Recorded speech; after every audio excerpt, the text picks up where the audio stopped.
Thanks, Emily. So, Friedrich Nietzsche, Karl Marx, pineapple on pizza, Arnold Schwarzenegger, Aristotelian virtue ethics, and chicken tikka masala. Western civilization has given us many things. I guess the question is, to what degree is Western civilization an actual concept that's definable, and to what degree is it something amorphous that means what you think it means? And is this concept something that is worth preserving and defending? And do its threats come from the outside, or, as in a M. Night Shyamalan movie, from within? Here to debate the question of whether we should defend Western civilization, I have here with me today 4 very capable speakers.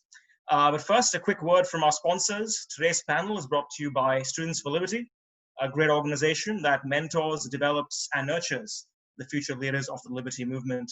If you're interested in being involved as a young person, I strongly encourage it. They are now looking for youth coordinators. I'll put a link in the description, it's not in the description, in the comments for anyone who's interested in that. So here's how today's format is going to go. We have 4 speakers, and each speaker will have 6 minutes to present their case for or against whether Western civilization should be defended. We will then go into audience Q&A for about 10 minutes. So be sure to get your questions in the comments feed. And then each speaker will have a final 3 minutes to make one last rebuttal statement to get their points in. And the winner is, well, completely up to you guys to decide. So without further ado, I would like to introduce our first speaker. He is a friend of mine. He is the policy chairman of the Liberal Party of Western Australia. He's an author and columnist based in Perth, Australia.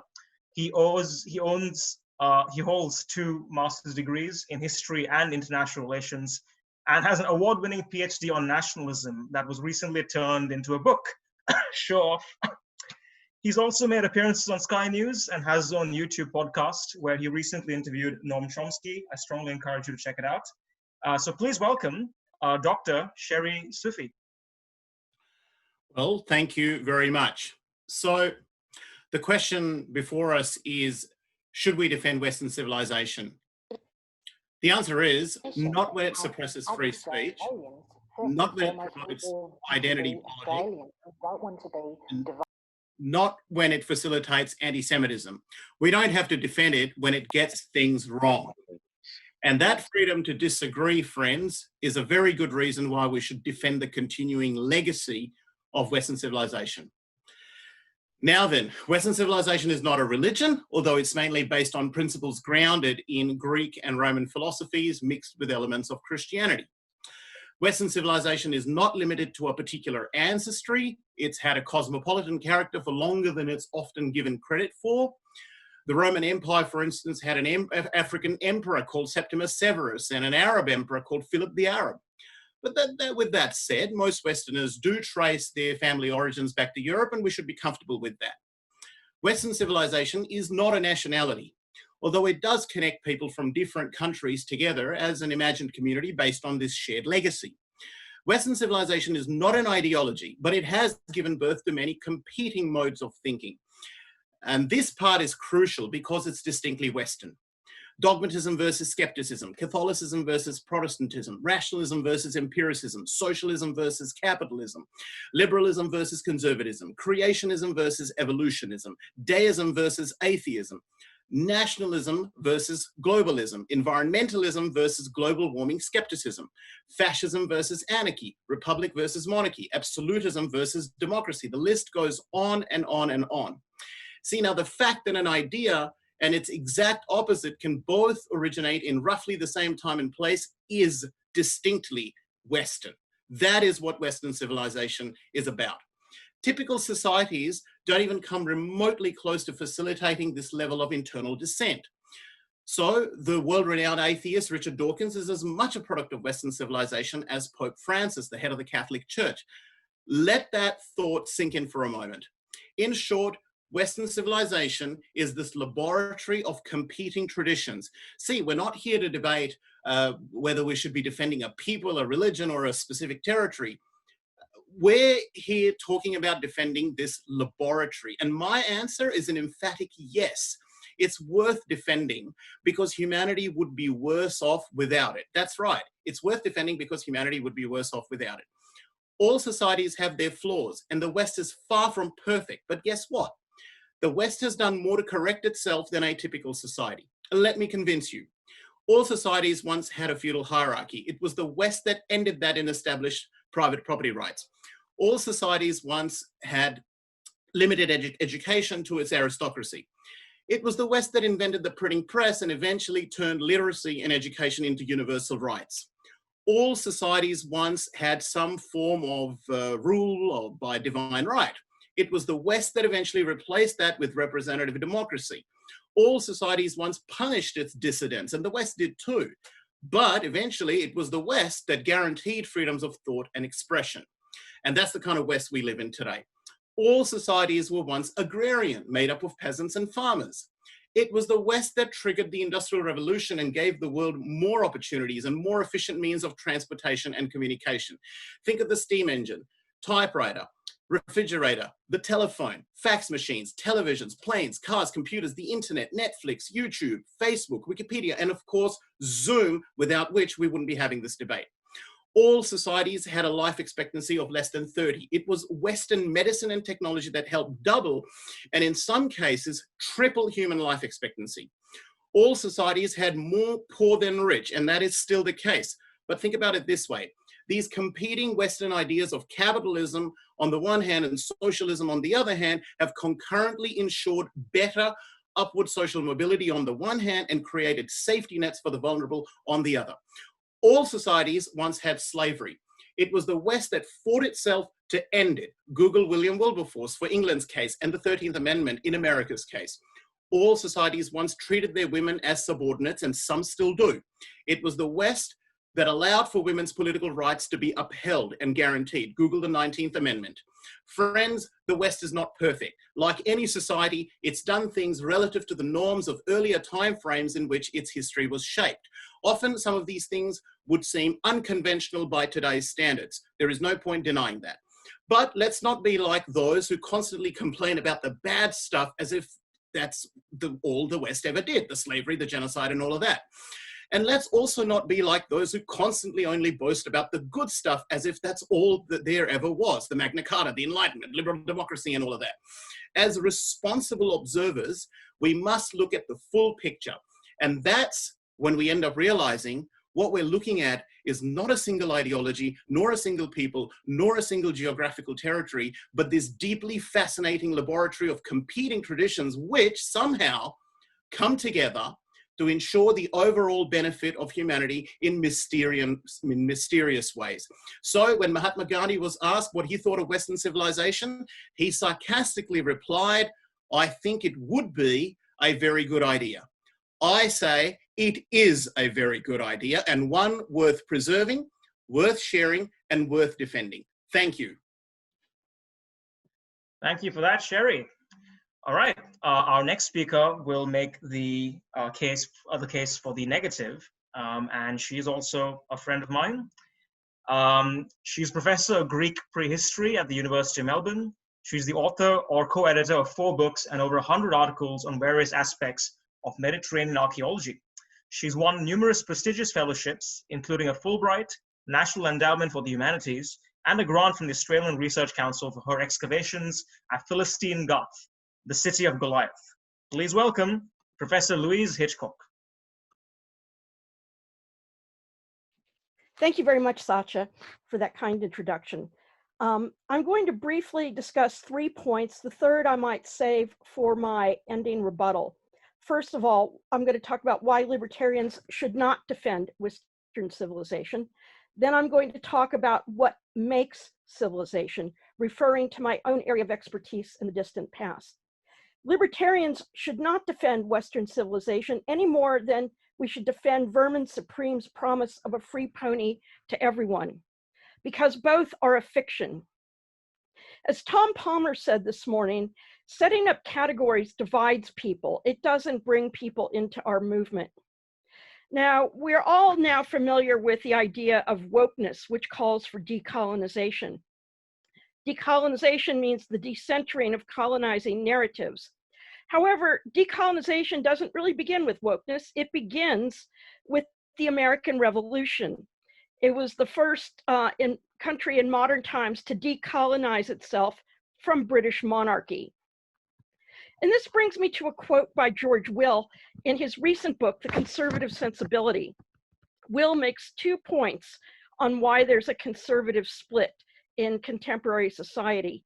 He distinguishes between the European conservatism that protects throne and church and American conservatism protecting the classical liberal ideals of the US Constitution, which has inspired many other modern democracies.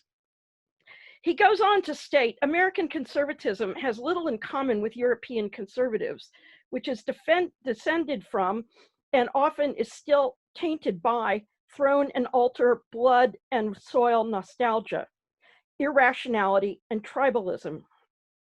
American conservatism has a clear mission. It is to conserve by articulating and demonstrating the continuing pertinence of the founders' thinking. The price of accuracy might be confusion, but this point must be made as American conservatives are the custodians of the liberal tradition. And I would add to that libertarians as well. In other words, in today's society, there is a conservative oscillation between conserving a liberty and authority, and this has confused the issue. Now, Western civilization is seen by many who we would like to draw into our movement as promoting Eurocentrism and separation, something again Tom Palmer spoke against. That is the idea of separation. Separation is not libertarian. It excludes those we want in our movement. Western civilization excludes the contribution of non-Western civilizations to civilization. It imagines civilization as emerging like Athena, fully developed from the head of Zeus.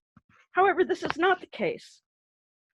Advocates of Western civilization like to imagine classical liberal ideas developing from Greek notions of individual freedom and philosophy being idly discussed by day on the steps of the Stoa Poikile, that is the painted Stoa in the Athenian Agora, or by night at drinking parties with decorative courtesans in attendance. What we should be looking for is science and reason, as discussed earlier by the Kibbies. But what we like to think of as the beginnings of civilization is the so-called classical moment. And the classical moment really did happen. We should ask ourselves, why did it happen? It happened because the earliest workers, inventors, innovators, and traders all came from the Near East and Egypt, and they made this possible. They created the world that the Greeks inherited and were able to create their culture from. And this is uncontestable. Now, many people are unaware of this, and part of the reason is that the languages of the ancient Near East and Egypt only became understood in the late 19th century, whereas classical languages have been studied continuously for almost 2,500 years. The Bronze Age, the area I study from around 3000 BCE to 1000 BCE, is actually the first industrial revolution. It gave us everything we needed to create modern civilization. The domestication of plants and animals, that is settled agriculture, that started around 8000 BCE. And this led to the development of irrigation systems. In order to determine when the harvest would occur, the ancients developed calendars and astronomy so they could know when the planting season and harvest season started. Now, domestication and settled agriculture led to the ability to create an agricultural surplus. Having an agricultural surplus was foundational for having or enabling division of labor and permitting other inventors and people of the mind from engaging in craft specialization, creating new technologies and other inventions, again, that made today's civilization possible. Having this surplus and these crafts required organization, which also led to hierarchy and bureaucracy, and what Stephen Bannon called the administrative state. It gave us the first cities, the first borders. We have boundary stones as early as 1500 BCE. And it gave us literacy and numeracy. What we know to be the proto-literate period, the beginnings of incipient writing, begin in Uruk in what is today southern Iraq, around between 4000 and 3100 BCE. In addition to numeracy and literacy, these civilizations enabled us to enable the creation of the first alphabet. This was first invented at the Syrian port city of Ugarit in the 15th century, and again reinvented by the Phoenicians, which gave their alphabet to the Greeks. Because of this widespread literacy, especially in Mesopotamia, you had contractual obligations. The first rights for women who were actually able to execute their own contracts and own property. Legal codes and law codes, the earliest being by Uruk-Kagina, the king of Lagash, again in southern Iraq, in about 2400 BCE. And he was also the first to drain the swamp by fighting corruption.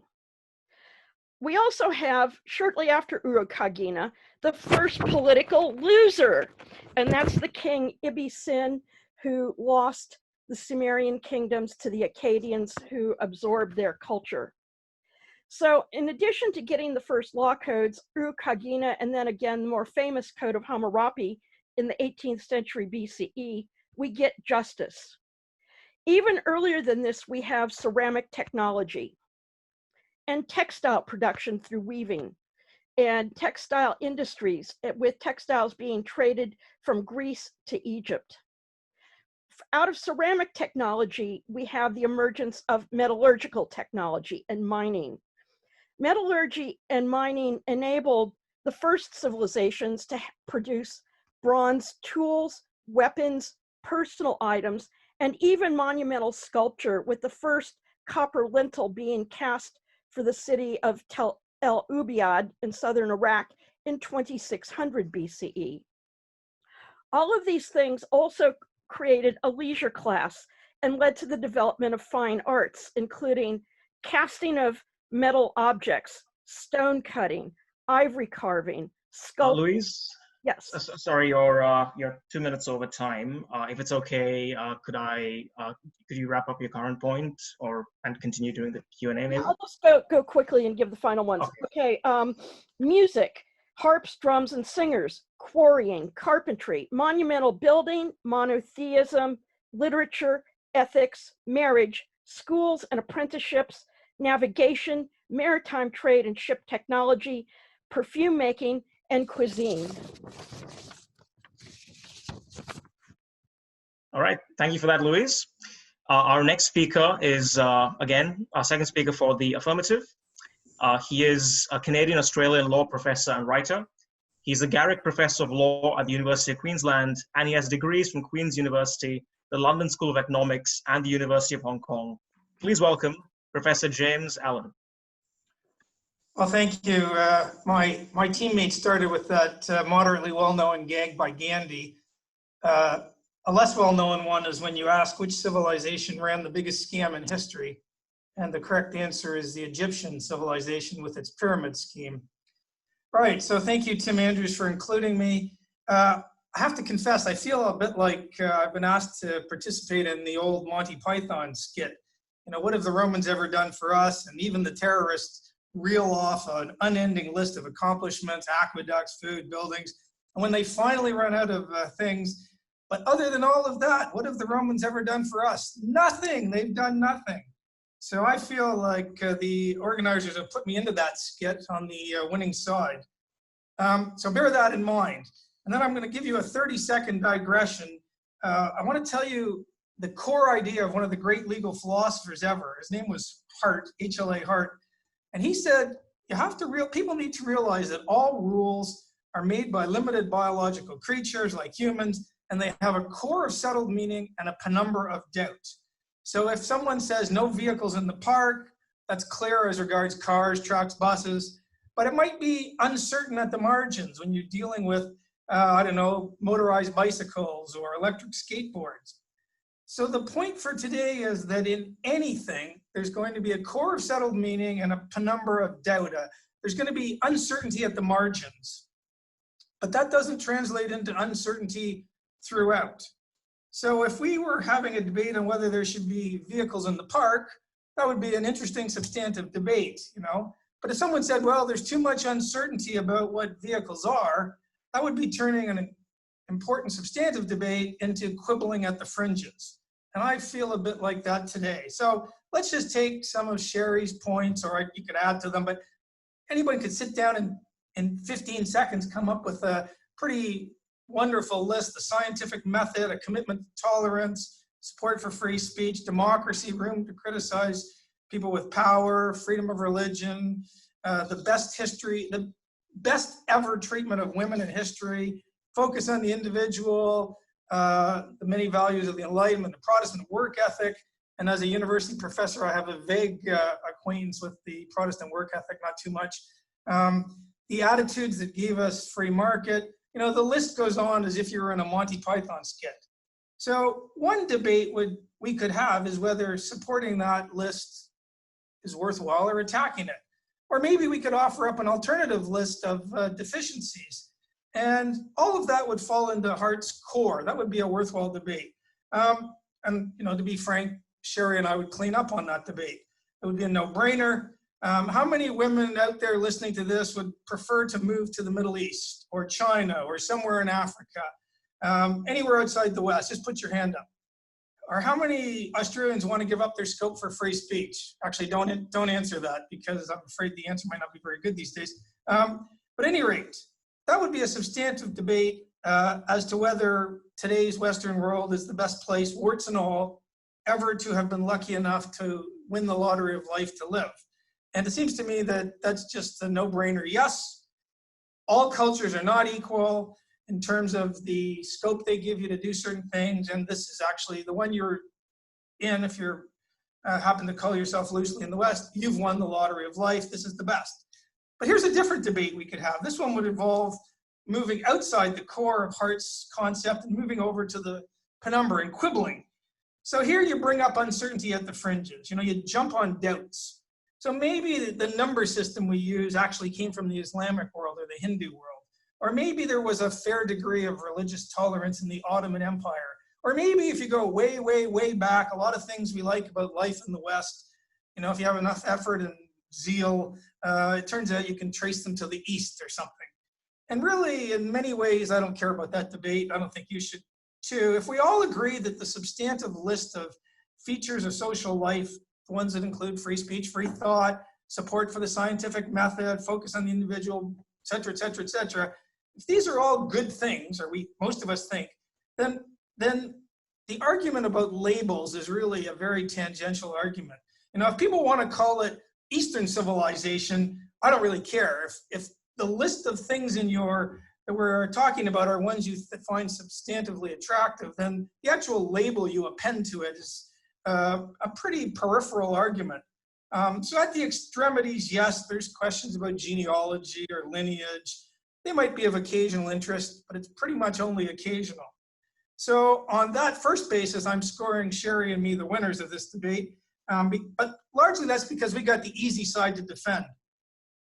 Here's something, though, that I think Sherry and I can throw to Kyle and Louise, because they've been dealt a tough hand in this. So what if someone pointed out at least what we loosely call Western civilization includes such ways of thinking as, say, Marxism? Because don't forget, Karl Marx did most of his work in the British Library, sitting a few desks away from Charles Darwin. Back when the British Library was still in the British Museum, I used to go in there, and it's pretty wonderful to see all the people who used to sit in this one little area. But with legacies such as those of Marx and the entire Marxist worldview, that's also a product of Western civilization. And that means so is identity politics. And that means so is today's cancel culture.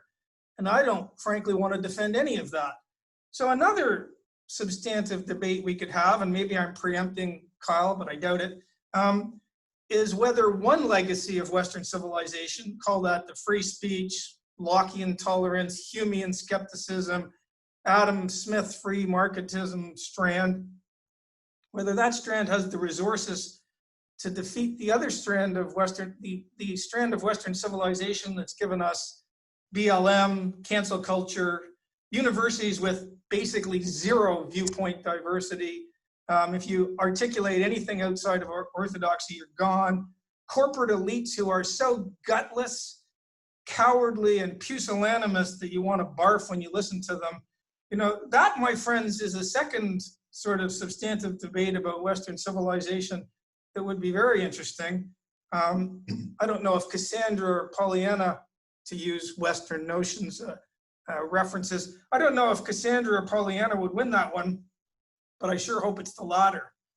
But as for whether Western civilization has ever done anything for us, I figured that Monty Python got there first. And I'm happy now to turn over to Kyle. Thanks. Cool, thanks for that. All right, now the final native speaker and the final speaker for today. He's the Senior Director of International Programs at Students for Liberty. And before joining SFL, Kyle worked for 3 years as an instructor at the Charles Koch Institute. He also spent 2 years with AmeriCorps in Los Angeles, helping middle and high school students prep for college admissions. He's a former Fulbright Fellow at the University of Vienna. He received his degree in philosophy and psychology from Canisius College and his master's degree in philosophy from Georgia State. Please welcome Kyle Walker. Thank you so much. Appreciate that. So yeah, I mean, the task I've been assigned here today is to explain why libertarians should not defend Western culture. So basically, I think I have 3 reasons fundamentally why you shouldn't do that. First of all, is that you could argue Western culture just doesn't exist, so there's nothing there to defend. And I think, you know, I would follow on a lot of what Louise was saying in arguing for that, in referring to some of the contributions of civilization before what's generally considered the beginning of Western civilization in Greece and Rome. And I'll point to some other arguments with respect to that as well. The second major point that I would make is that even if you do think Western civilization exists, it doesn't represent libertarian values. So we can argue about whether libertarianism came out of Western civilization or not, but I think fundamentally they're not the same thing, Western civilization and libertarian values. And in fact, we can point to places in other parts of the world where some of the libertarian values also independently emerge. And the last major point I'm going to argue for is, even if you think libertarian values do either equate to Western civilization or that they are represented by Western civilization somehow, I still think that it's counterproductive, effectively, for libertarians to defend Western civilization if they really want to be advancing libertarianism fundamentally. So in terms of some of the definitions, I think, first of all, in terms of defending it, I'm not only trying to claim, I don't think defending Western civilization simply means saying that it exists, or, you know, that they've done something for us, for example, as James has been saying. I think that it really means that you adopt it as your own and you defend it as a libertarian. Like, something about libertarianism requires you to defend it. Libertarianism, I'm just going to generally define as individual liberty and rights, markets, toleration, free trade, free expression. Civilization, I would say, it's generally a system of mutually understood symbols and institutions. Western, I think, is the really contentious term here, where there's many different ways that we can try to define that. I'm just going to cover some of them as I go through my arguments, but I think it's better to save the details of what exactly is Western, maybe for Q&A or the rebuttal. And So basically, I think, you know, in terms of Western civilization doesn't exist, for one thing, it doesn't have any clear boundaries. I'm not saying that a concept has to have clear boundaries in order to be a useful concept or to be something that maps reality somehow. But the fact that it has really vague boundaries is definitely a strong indicator that it doesn't exist. It also, as Louise has been pointing out, fundamentally is rooted in non-Western civilizations as well. So this idea that the narrative goes from Greek and Roman culture through Christendom to the Enlightenment to modern liberalism that we have today, I think is just fundamentally cutting the story off in a way that's motivated. It's set up in that way because it serves certain people's interests in defining it that way without actually looking at the full extent of things that have contributed to that tradition in general. I would also point to the fact that the term Western civilization itself only arose in around the 1860s. Nobody ever thought of themselves as part of Western civilization prior to that. And it seems to me that it was primarily a reaction to the development of the developments that existed in late modernism, things like secularization, the Enlightenment, which was really a reaction against Christendom and trying to separate itself from that part of the culture that came immediately before it. And I think, you know, then I'll move to my second point. So Western civilization doesn't represent liberal values, and it isn't equivalent to liberal values. So first of all, as some people have already mentioned, there are a number of things that are part of the Western tradition that are illiberal. But not only in recent times, I think the Greek and Roman concept of freedom was about participation in public life. It had nothing to do with individual freedom.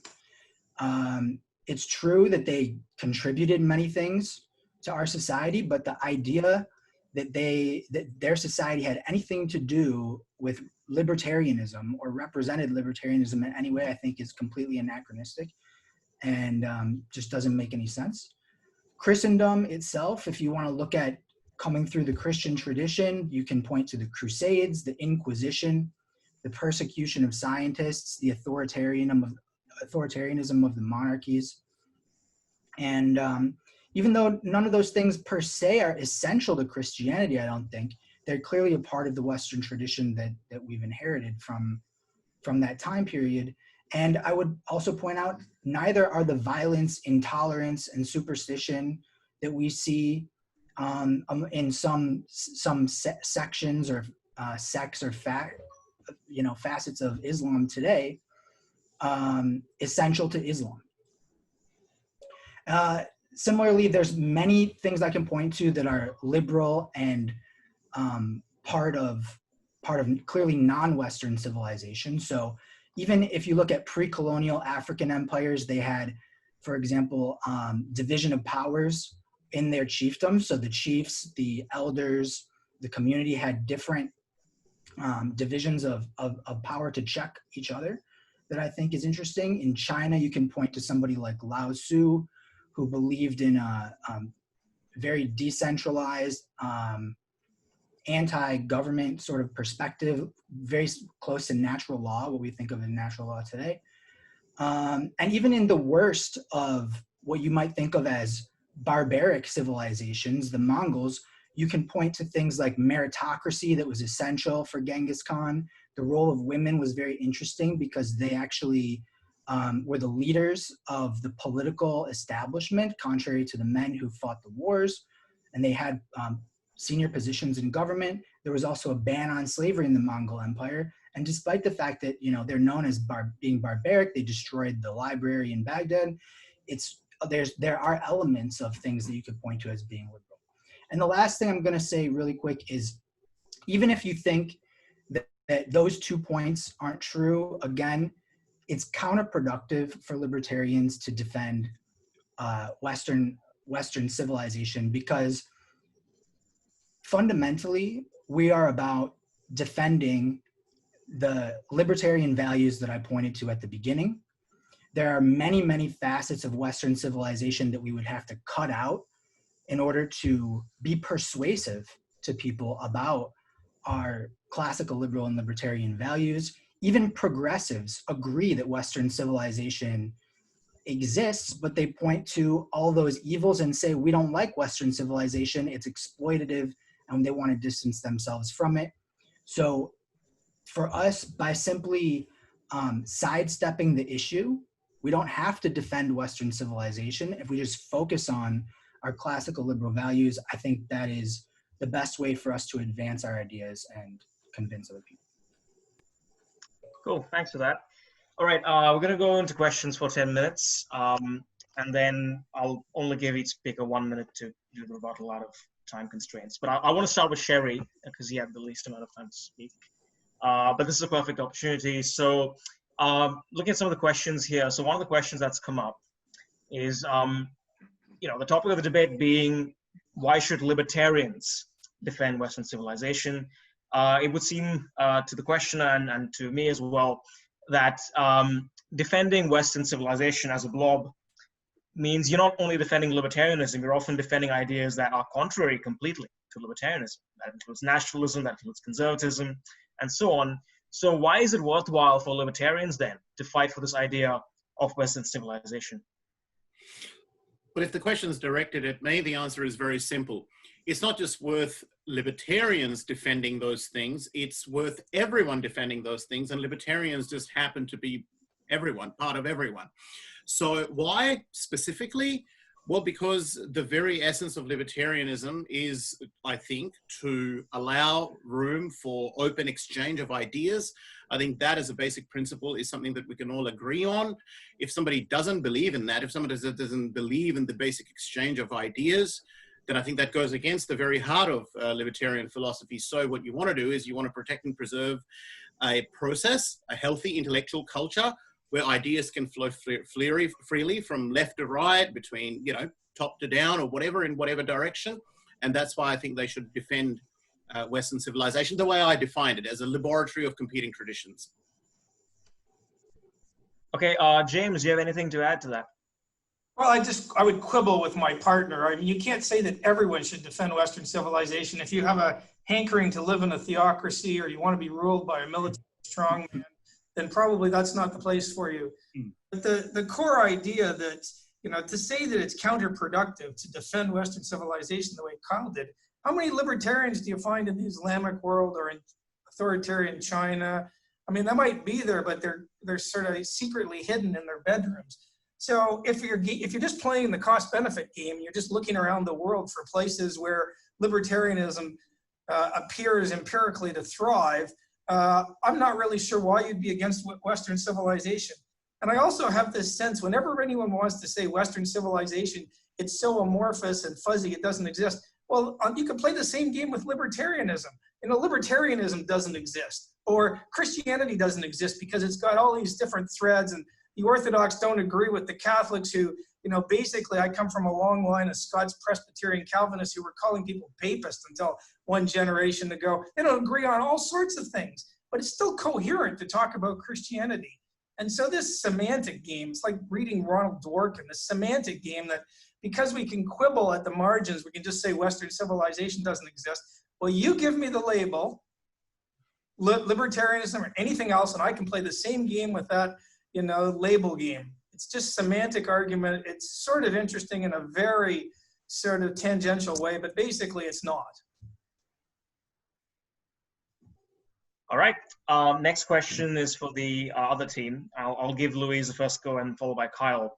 So the question is, has libertarianism existed or succeeded in any other civilization besides the one that we live in now or in any other part of the world? So Louise, you want to hit that first? This kind of anticipates some of my closing statement, but there are a number of things that the ancient Near East gave to the future, which are part of libertarian ideas. Law codes that protect individuals from harm, notions of justice, the word for freedom as the absence of slavery. The first rights for women were in ancient Mesopotamia. The first contracts came out of ancient Mesopotamia, which means there was a notion of private property in ancient Mesopotamia. Ethics in the form of proverbs and other types of values that are passed on to the present. Our timekeeping system, the sexagismal system we use, came from ancient Mesopotamia. Shopkeeping. We know about shopkeeping from ancient Egypt. We know that there were people that operated bakeries, butcher shops, traders were all over the place. Even if some traders, like in large ships, were operating through patronage of a king, you also had entrepreneurs carrying their own small objects to trade on these ships. Globalization comes from the Bronze Age, where you have the first flows of goods, people, and ideas, and the first technologies moved through this ancient globalization and the systems of international diplomacy. So the past gave a lot to libertarianism. Cool. And Kyle, before I throw that to you to add, can you think of any modern examples in the world outside of Western countries where these ideas that we would associate with libertarianism, for example, are well represented? Was that for me?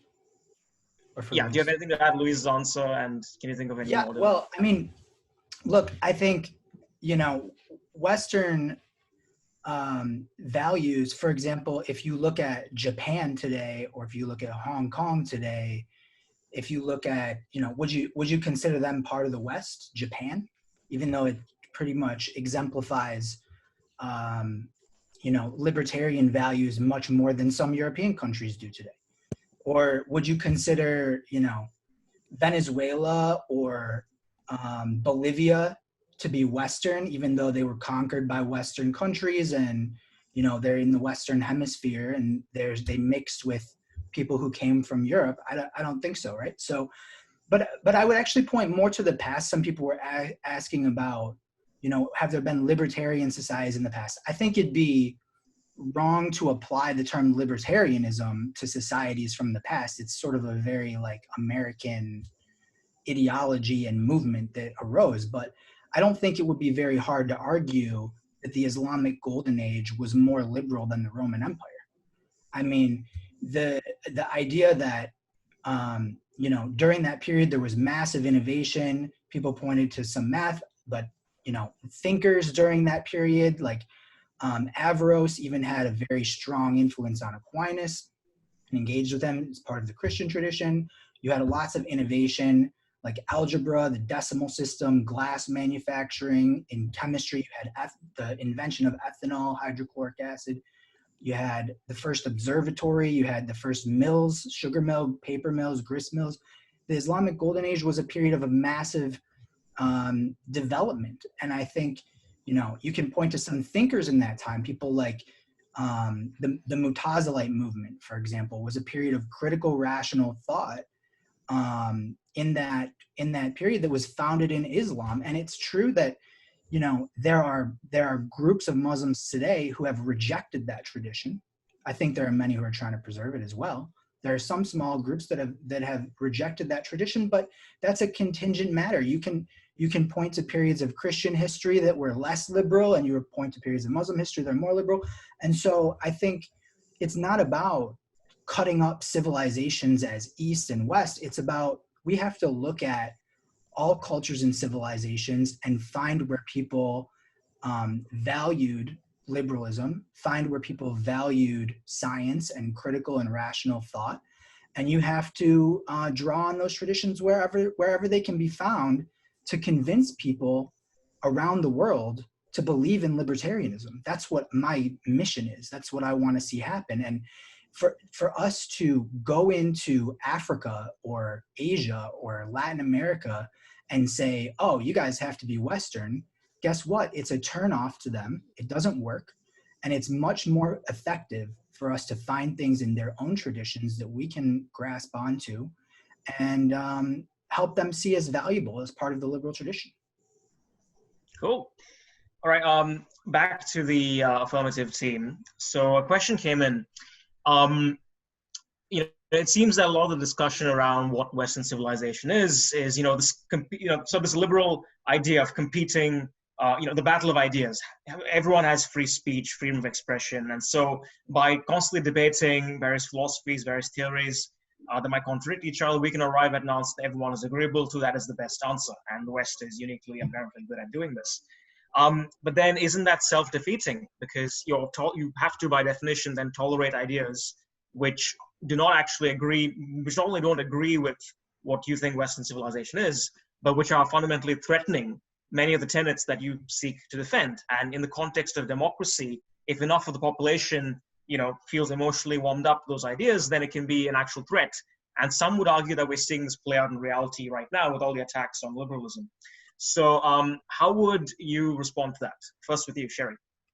Sure. It's actually quite simple to respond. I mean, there is an old saying that democracy can tolerate all things except those that are undemocratic. I think that that's a pretty straightforward principle.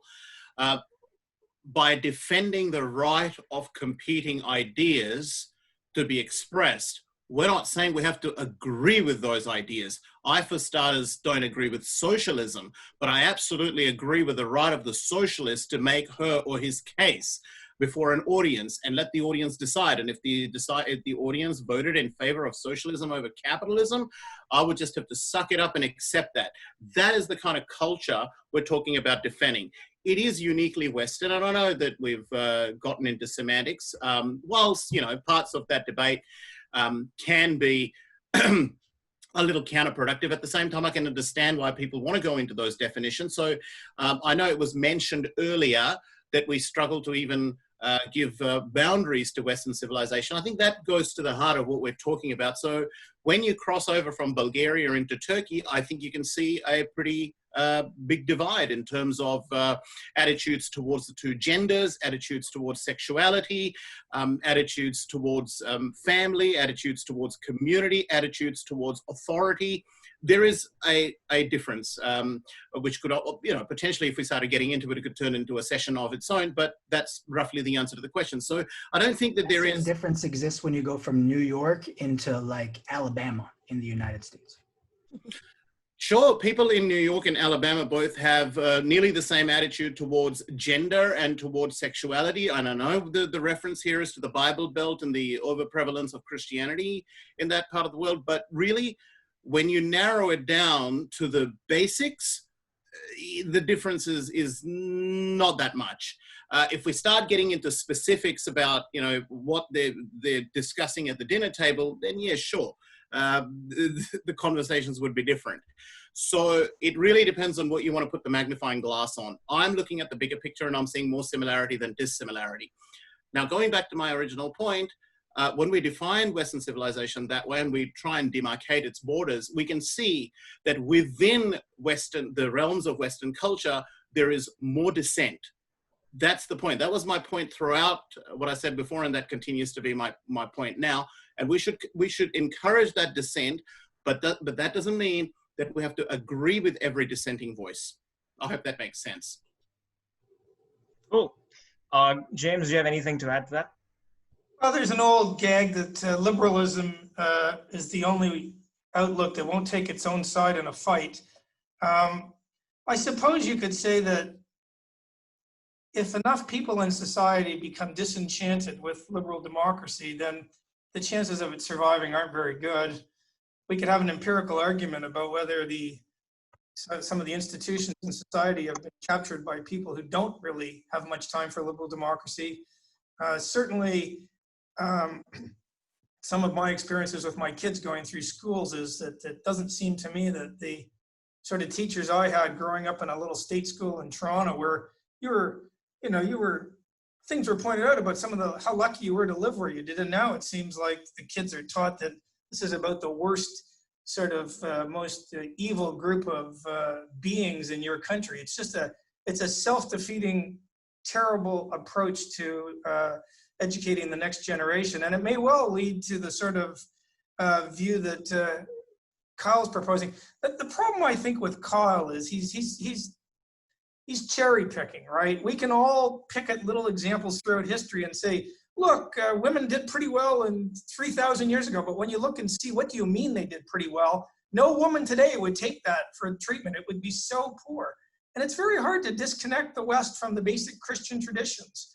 You know, I lived in Hong Kong for 5 years before the handover. Hong Kong is about the only example I can think of where you get the whole panoply of sort of things that we would expect in terms of liberal entitlements without any sort of connection to democracy. And that's only because the Brits imposed it, right? And unfortunately, we're not going to see that last much longer, which is very sad.